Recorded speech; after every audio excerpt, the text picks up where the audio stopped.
Jay Stongo, Sarah Barnett, Jaho Jifkados, Muskogee Owes, Tahlequah Legados.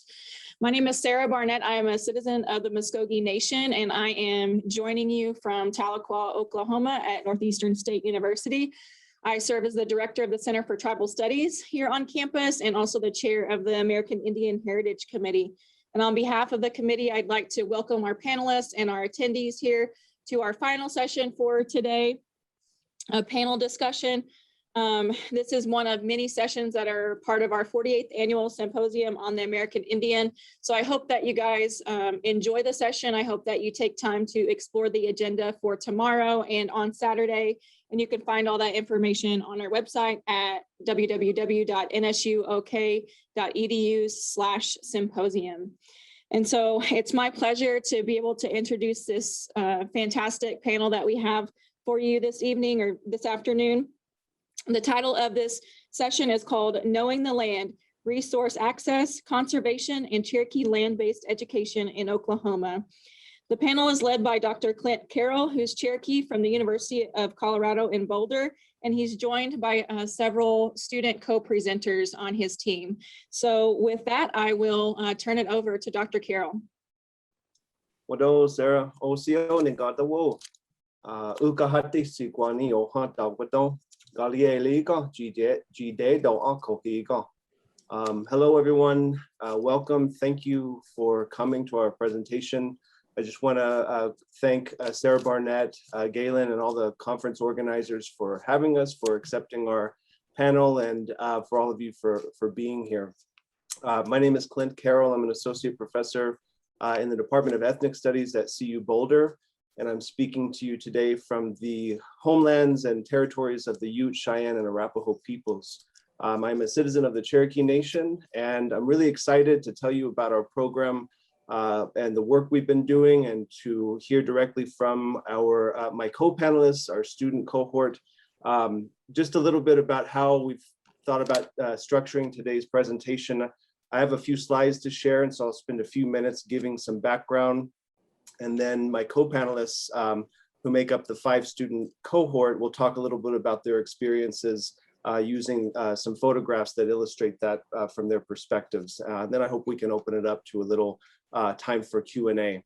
But first I wanted to let my co-panelists briefly introduce themselves. And so I'm just gonna go in the order of my screen. And I'd also just like to acknowledge that we have one of our medicine keepers here, Mr. Gary Van. And so I wanted to really offer an opportunity for Gary, if you can hear me, and if you got your sound, if you want to say a few words as well. So I actually would like to go in that order, if you don't mind, Gary, me putting you on the spot. Well, thank you for being here. It's great to see you.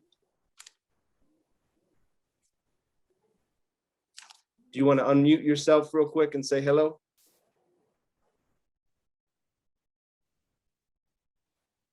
All right, well, we'll move on, but if you want to join in at some point, you're more than welcome to. Savannah, Noxie, you want to say a few words?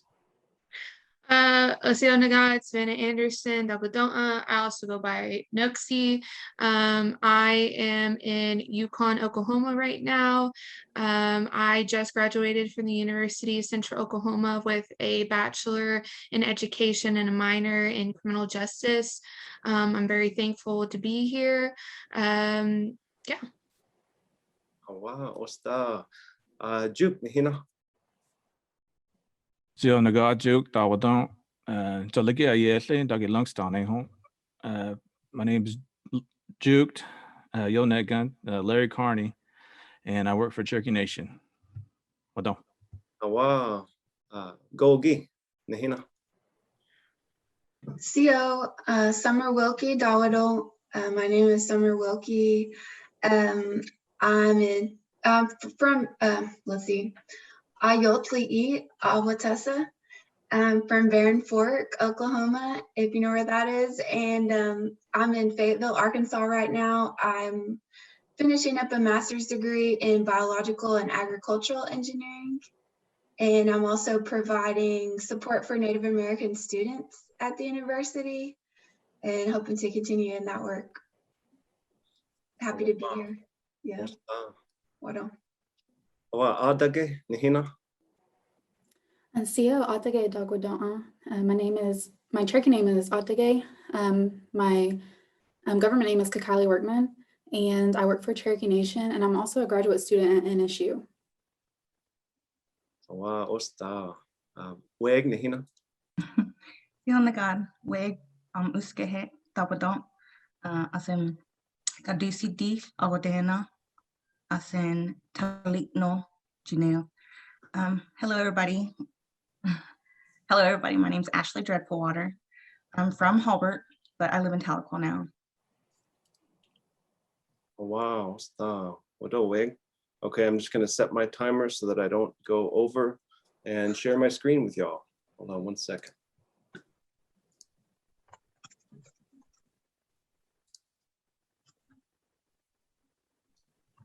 Wow, come idalena. So the name of our program that we'll be talking about today is the Cherokee Environmental Leadership Program, and it's one component of an integrated grant project funded through the National Science Foundation. This is the education component. So we focus on indigenous land-based education in the Cherokee Nation, and I want to tell you a little bit about some of the goals and scope, and really just a little bit about what we do as a part of this program today. But first, before we get started, we'd like to all dedicate this to a beloved elder, friend, and one of our Cherokee medicine keepers who's no longer with us. And we'd like to just acknowledge Bonnie Kirk Jigesa, Nui Dai Duidol Jigesa. Very, very dear person, and we miss her very much. And the last time we were able to gather as a group was November of 2019, so before COVID hit. And so when we get back together and we're able to safely, we'll certainly be feeling her absence, but just want to send our thoughts out to Miss Bonnie and her family today. Oops. Now, so speaking of Gary Van, who's out there in the audience, hopefully still, wanted to also open things up with a quote from him, one of our Cherokee medicine keepers. And when we were designing the curriculum for this program, we were talking about some core principles that we wanted to guide the curriculum and the students' experience with the medicine keepers group. And he said, we were always told, you come from the land, and everything you need comes from the land. It's your fault if you go hungry. And so this is just a way of talking about our reliance upon the land and our plants and animals and the relatives out there, and that it's your responsibility to know how to use them for your survival, but also how to take care of them. So we'll get into this later, but I just thought we would start off with this quote. So I'll be kind of speeding through some of these aspects because I want to leave plenty of time for our students to talk. But some goals and scope of the program, really we started off just wanting to center Cherokee knowledge and language throughout our work together.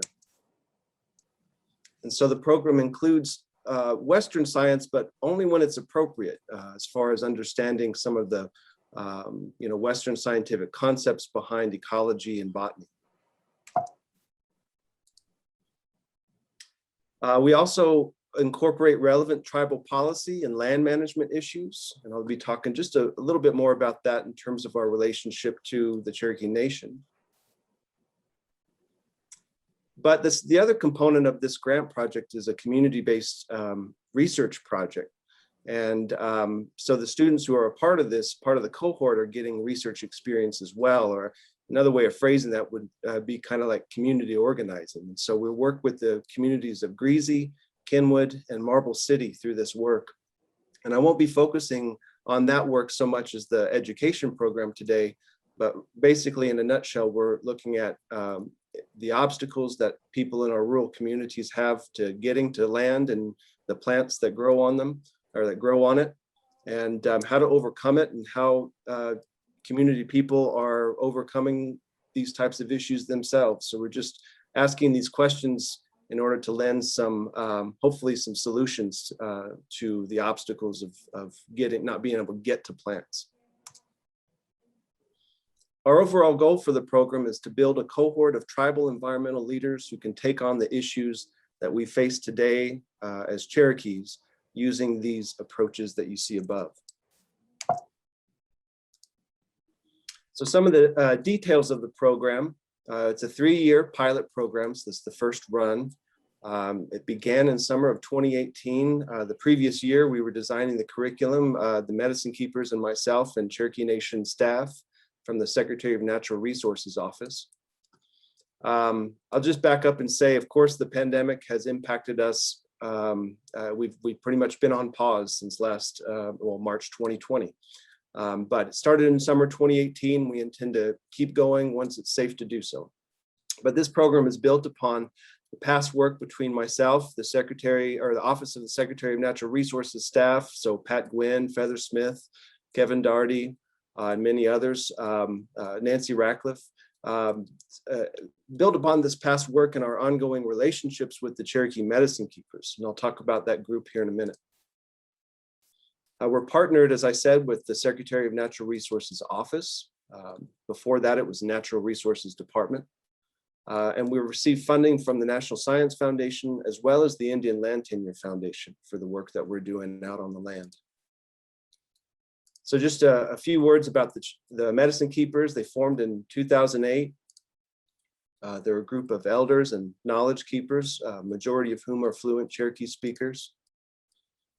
They act as an advisory council to the Cherokee Nation Secretary of Natural Resources on ethnobiological issues, so on our cultural knowledge of plants and animals. And their broad mission is to perpetuate Cherokee knowledge of wild plants and to preserve the health of Cherokee lands for the benefit of present and future generations. This is just an image of some of the medicine keepers who could make it. Not all could attend at that time, but this is during the Cherokee National Holiday in 2017, and they accepted a Community Leadership Award. So we're all really honored by that recognition.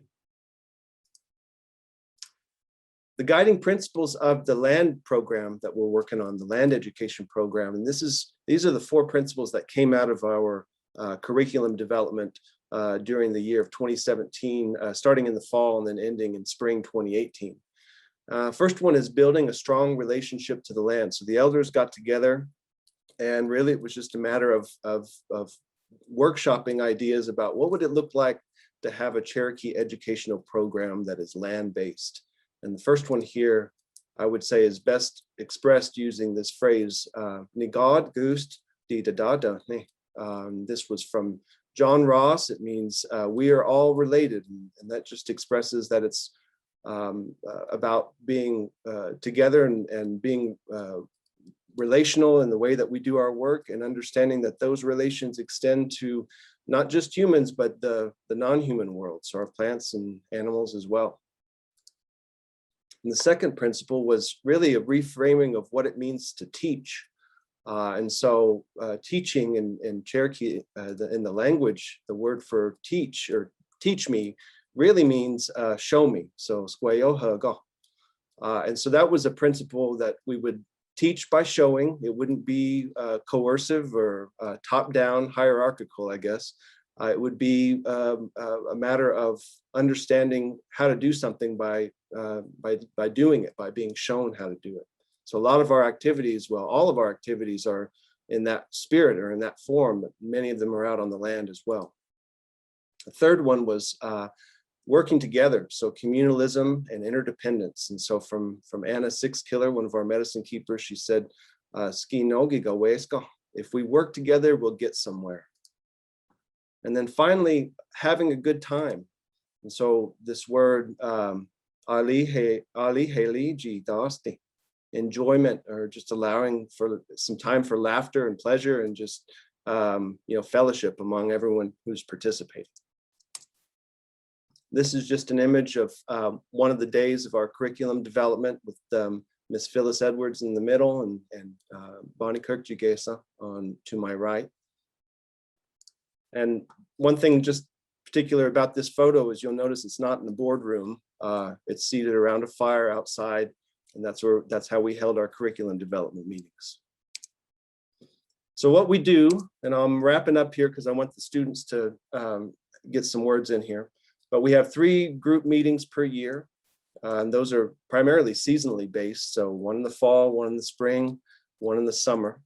And that's also just in relation to me being here in Colorado, and I'll travel down and spend a week or 2, and we'll get together with these kind of punctuated group meetings that revolve around a specific land-based activity. We'll show some pictures of what those are here in a minute. The students have individual mentors they work on with projects, and we'll hear from one of our students, or my co-panelist, Kakiley Workman, about a project that she's worked on with her mentor. We have online meetings again, because I'm here in Colorado, and this is a chance for us to study the language. We're very fortunate to have 2 graduates of the Cherokee Cherokee Language Master Apprentice Program who helped me beyond belief in terms of their abilities and knowledge of the language. And so we get together and we talk about the language. We also talk about dynamics that we're encountering out in the communities, on the land itself, as well as selected readings in Indigenous studies and Indigenous environmental studies to kind of broaden our knowledge about what's going on in different parts of the world, really. And then we have, the students have field outings with our tribal cultural biologists. So Pat Gwynn, Feather Smith, Nancy Ratcliffe, out on the land, out on some of our tribal trust lands. The students volunteer or participate in work in the heirloom crop and medicine gardens next to the tribal complex in Tahlequah. And then they also participate and help our Secretary of Natural Resources staff steward and maintain, basically caretake the tribal conservation tract located in the far eastern part of Adair County. And this is just an image of that, a portion of that land, and the elders have named it, apart from its bureaucratic name, which is just a number. They named it, they've given it their own name. So Nawatohiada Nawotini. So the peaceful place of medicine, what they call it. So I want to call on my co-panelists to go through these next 5 points. And we were thinking about this presentation, and in their words and from their perspectives, here are a few points of why we think it's important, why we think this program and the work that we do through the program is important. So please jump in there. Hey everybody. So why we think it's important as far as the connection to our elders, language, culture, and land. As an Indigenous people, Cherokee people, these things weren't always things that you had to be reminded of. Everybody's family, everybody's related, and it all incorporated in that. The connection I build from this is when we get together, we have this kinship. It's not, you're my stranger, I'm just seeking something from you. We're going back to our roots, and we have to learn to get back to that. These weren't things that just teach me. These were things that were taught by being around your family, friends, aunties, uncles, cousins. And I say that in a broad perspective because in Indigenous cultures, everybody's family. So it's not, I'm meeting a stranger, it's meeting a family member. It's coming together, laughing, and seeking out this information without being pushy, or it's just, this is how our culture and our people are. We learn by being shown. It wasn't something like, hey, I need to teach you this. You need to know this. It's just what they brought to us. And if we can get back to that type of connection, that incorporates our culture in a big way.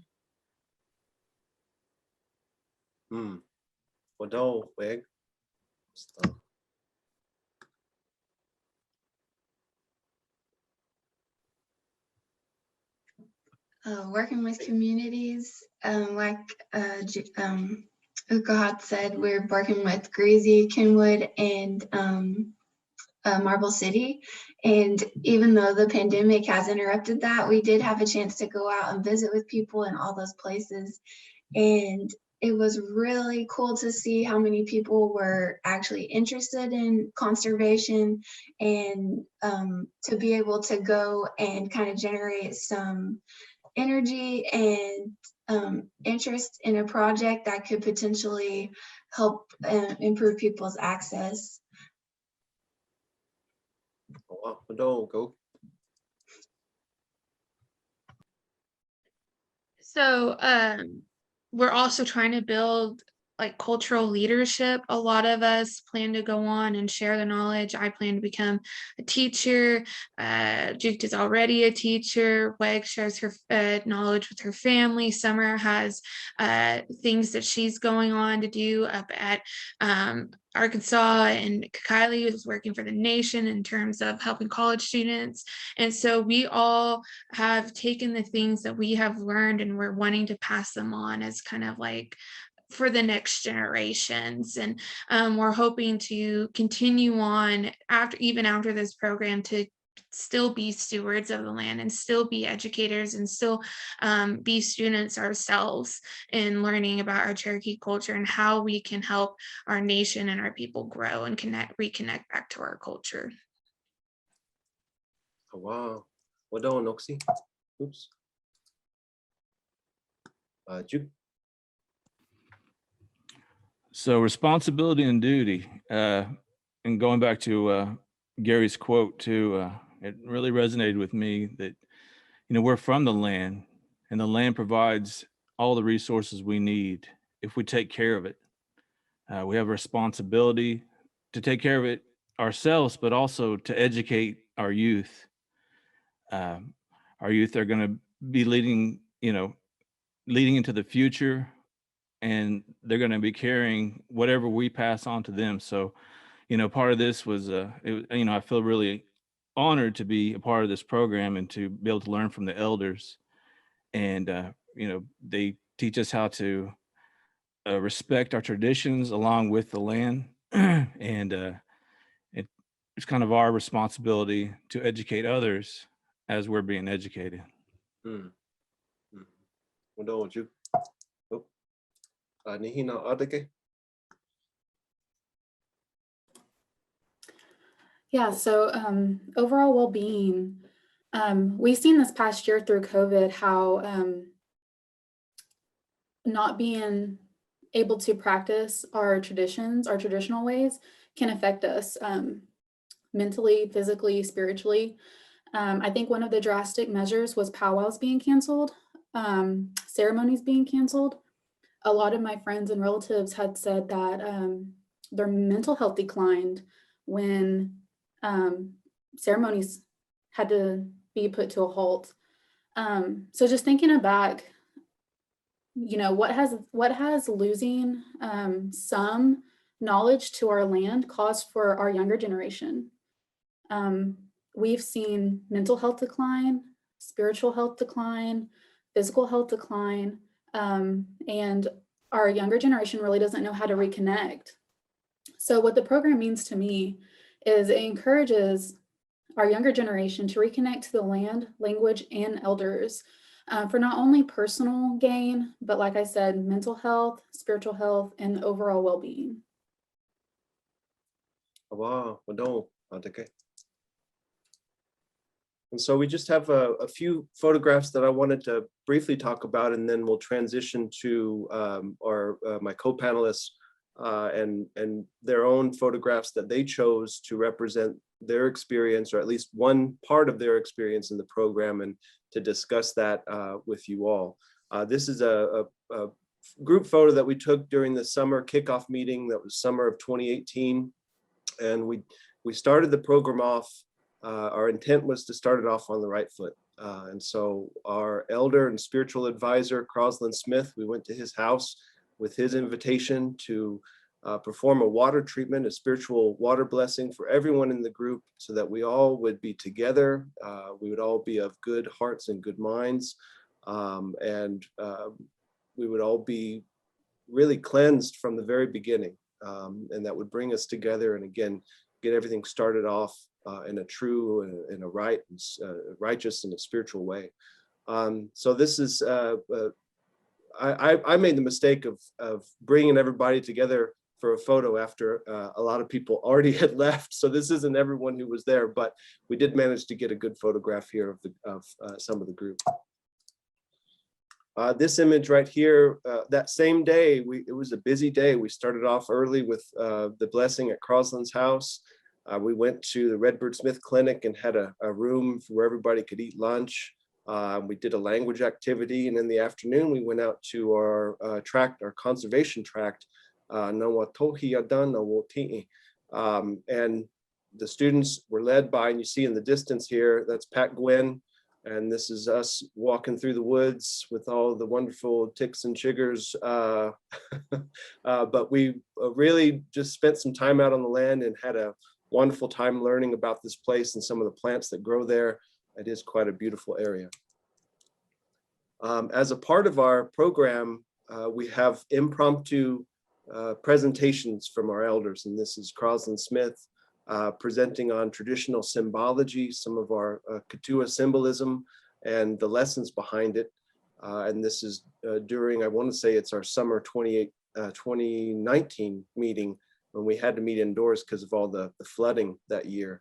But it's these moments of teaching and showing and sharing knowledge and language that really kind of build this program out beyond the structure that we would otherwise give it for a specific activity. They happen like this. People share their knowledge, and it really is, like Juke was saying, a blessing to be a part of this space. This was during our fall of 2019 meeting, and the activity was how to make kanachi from scratch. And so you see we've got some bags of hickory nuts. Anna, 6 Killer, is using a stone mortar and pestle that has been in her family for generations, and she's showing the students. This is our junior member, Cherokee Davis, Elder John Ross, there with us out on our conservation tract, and Anna's teaching them how to break open the shells. And this is a picture of Noxie. Of course, the elders will show, and then the students or the cohort does it and learns by doing. So you break apart that shell, gather the meats from the nut or from the shell. And we had Cherokee National Treasure David Cummingdeer commissioned to make us these beautiful canones and this stoti. And Noxie is pounding that hickory nut to extract all the natural oils and get it nice and ready to be formed into a kanachi ball. So this is Anna 6 Killer's hands, Adage, Kakiley Workman's hands working to form that ball. And that's the students finished kanachi ball that they made. They made a few. And so we later, and I'll let the students talk about this, but the second part to this activity was later in November. This was during October. We got back together, and the elders taught them how to make kanachi from the kanachi balls that they made.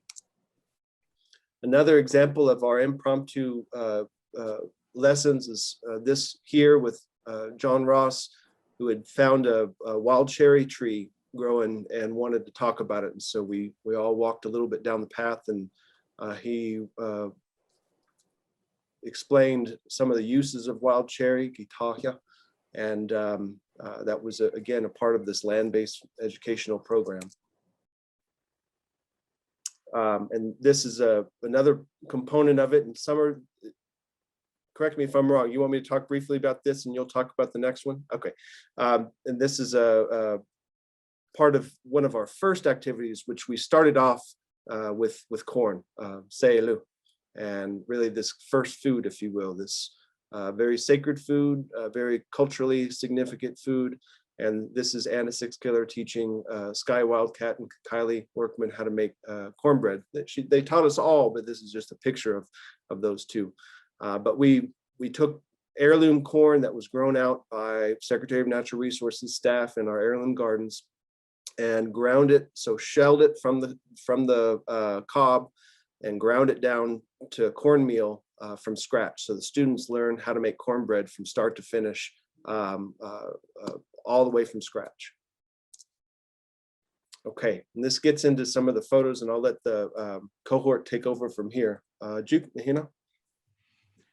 Yes, I picked this picture. because it represents an important value of the program, and that's educating our youth. This is one of our youngest members, Cherokee, and she's transplanting a traditional plant that was nearly wiped out in this area. In a way, she's saving a valuable resource in medicine, demonstrating the circle that connects us to the land, education, and tradition. When we apply these values in our daily walk, we reconnect what makes us native. Caring for the land protects life's resources for our health and well-being. Wado Juke. Kogi, Nihina. I picked this picture to talk about, and I'll say real quick, this is Gary Van over in the right, Achuja, and he texted me and said that he can't join with his microphone or else he would say hi to everybody, so he's not trying to be rude. But this was a funny time kind of when we were hanging out at the Nowatohiada Nowati'i. Correct me, Clint. Yeah. Okay. We were out on the land and we were talking about this plant, Baldwin's ironweed, that has a purple flower that was all out in that field. And Chidge told me that it was called sun. And we were talking about what it was used for. And I was like, well, can I dig one up? And he was just like, yeah, do it. And so I got a shovel and dug it up. And I just feel like this illustrates the type of learning that we're talking about, because now I remember very well the name of this plant and what it's used for. And I think it's because it was connected to that experience that was very memorable. And I think all people should have an opportunity to learn in this way. And that's part of what's important about our project is continuing to push for people to be able to get access to land. And I also want to say that this opportunity has encouraged me. It's made me more confident in speaking with elders. And so I want to encourage everybody to, not be afraid to ask people about what they know and listen to what they have to say, because you can learn a lot. And we can talk more about, again, it's a pilot program and we had limited spaces and funding and stuff. And so we hope that this continues on into the future with more cohorts. And like, Juke was saying, we can pass this on and in the similar way that the Cherokee Language Master Apprentice program works, where we're always teaching, we're always growing our knowledge and learning from our elders in the land. So hopefully this continues beyond our 3 years that we have together. Noxie. So, like I said earlier, I'm from Yukon. My family grew up away from pretty much every Cherokee community out there. And so I've always been raised to be proud to be Cherokee. My grandfather raised my mom and my mom raised me to really claim that for myself. And but I've always wanted to learn more about my culture and that part of myself. And thankfully through this program and through Clint and through our elders, I've really been able to reconnect personally, and then also reconnect my family back to our Cherokee heritage. Bonnie Jagesa was my first mentor. Unfortunately, she passed, but she really helped welcome me and helped me learn a lot of things and helped me relearn a lot of family things that had been lost in time due to various reasons. And people like Anna, who's my current mentor, and Phyllis have always been super welcoming and super educational, just spending so much time with them. And this is a picture of all of us sitting around a fire, Crossan Smith's talking about his book. And he teaches many different things every time we meet with them. One of the things is just to have good thoughts when you're working with the land, which I've done a lot with this program because I travel up and I work in the Heritage Garden as much as I can. And that has been a wonderful experience, getting to work with our land and working with our traditional plants and learning about them as I'm caring for them. And it really helps like put into perspective how I want to be as an educator. And, because young plants and young children aren't too much different after all. And I'm just really thankful to this program for providing me not only with the opportunities within the Cherokee Nation, but providing me with opportunities elsewhere that I wouldn't have otherwise. Don't know, see. Wait, This was the second part of our activity for the Connechi that we did. This is Margaret Luthi. She's a really great person and elder. This has a lot to do with the connection that I spoke on earlier. I was fortunate enough when I was being raised to grow up with 3 of my grandmas, and there was never a time that we weren't shown or told to do something. And looking back, I'm grateful for those experiences now because I'm able to do that. I really enjoyed this particular time. We had several other elders there. The kinship, the laughter, the stories for sure. You can't get together and not laugh. You can't, there's no shyness or awkwardness, but that's the part about being shown and not just taught. When you get these connections with these elders, whether they're family by blood or not, you get these connections, you worry about them, you worry about their lives just as they worry about yours. We help each other. I really like this picture just because she had me and Adige laughing the whole time. And we talked about land, a lot of words. You don't understand the words that you use during the processes. You can be taught in Cherokee, but you need to be shown. You need to be understanding how descriptive our language is, and you can't get that by just asking a word. Okay, if you're showing me and telling me, then I can hear these things. That goes back to our culture. We can regain that if we just listen. Don't wait. How about Adige?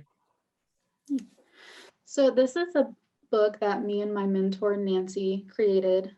She's one of the medicine keepers as well.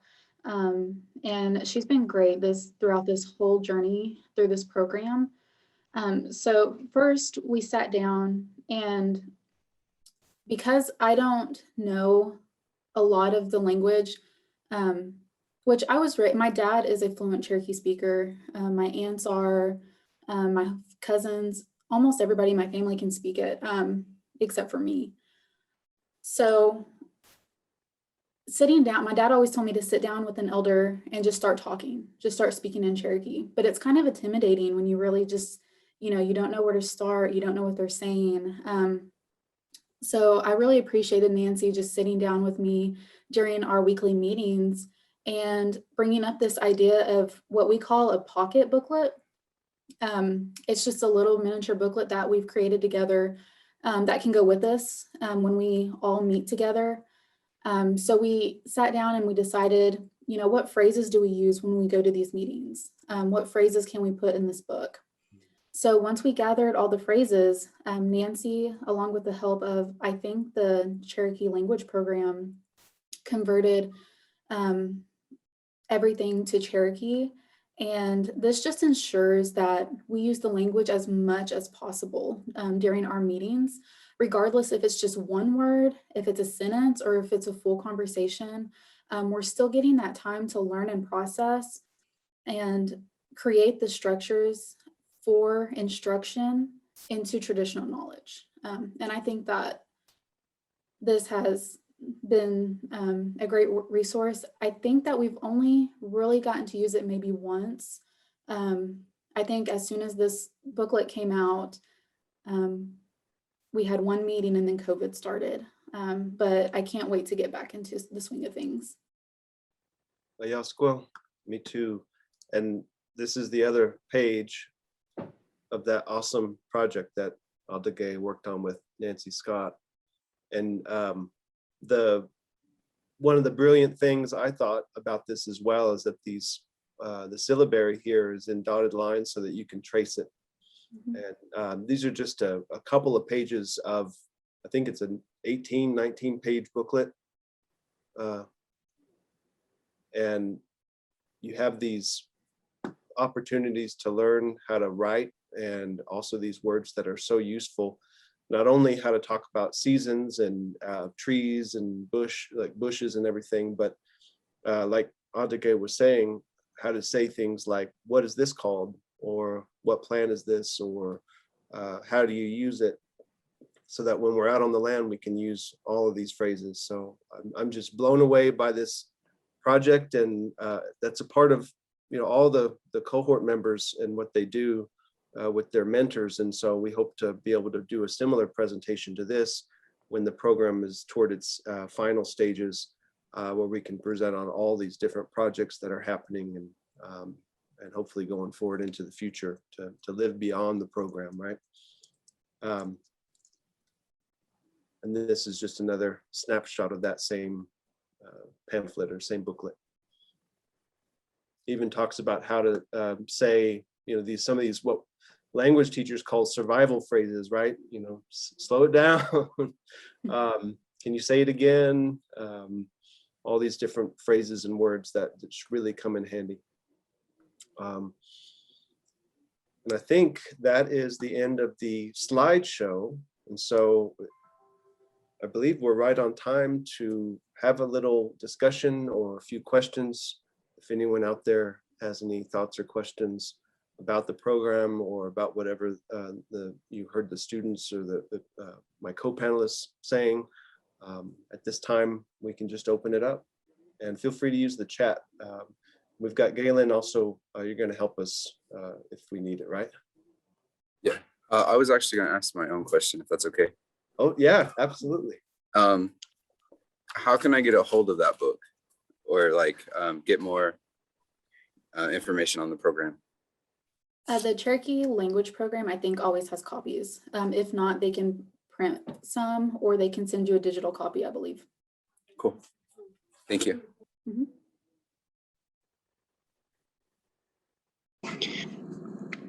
There's a question in the chat that says, is there a way to follow the work that you all are doing? A website, blog, social media, etc.?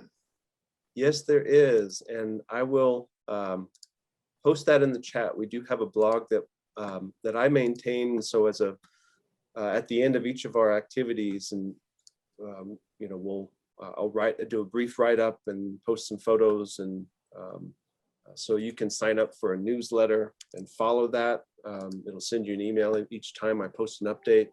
And there's also more information from different sources that have written about our program. So we had a profile in Anadiskoi, the Cherokee Nation communications publication, and then another one in the Cherokee Phoenix.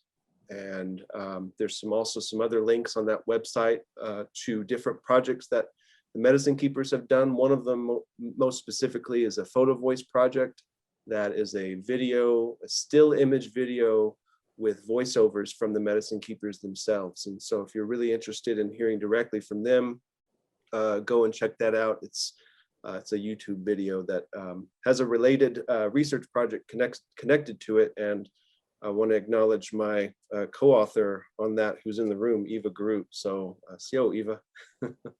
Also wanted to acknowledge, we have Feathersmith here. I'm going to call y'all out because it's just great to see you in the room, and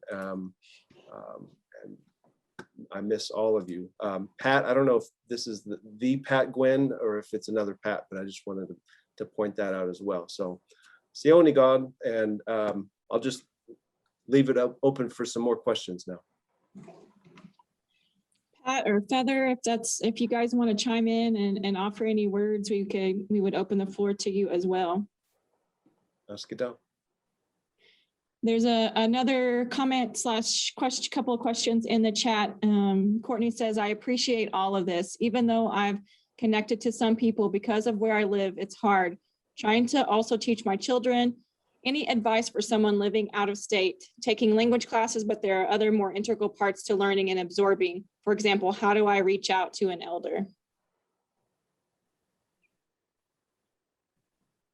Yeah, that's a good question. And I think, through this program, it's admittedly, we have to start somewhere. And so we've got a small group, and we're kind of, the process for applying and being selected was actually really tough because we had, from my perspective, quite a lot of applicants. And then, of course, the medicine keepers were the ones who made the selections for the final cohort, and we could only admit 5 students. But going forward, if we were to think about how to open this up in a way that allowed for more participation, that would be really exciting to me. I wanted to just kind of open it up to my co-panelists if you had any other thoughts on this. I want to say something.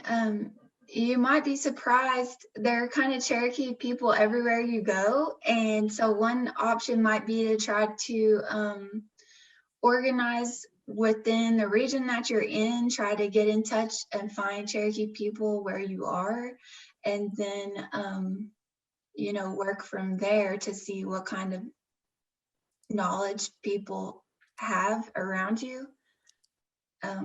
Yeah, just a thought. Also, I know like this isn't as valuable, or as like not valuable, that's not the word, but as like I can't think of the word, but as special as like meeting in person. But there's a lot of videos I know of, like Anna's Six Killer, who's a part of the program. I know the photo voices, the video that Clint was talking about. There's a lot of videos and stuff of the Cherokee National Treasures that Cherokee Nation has put out.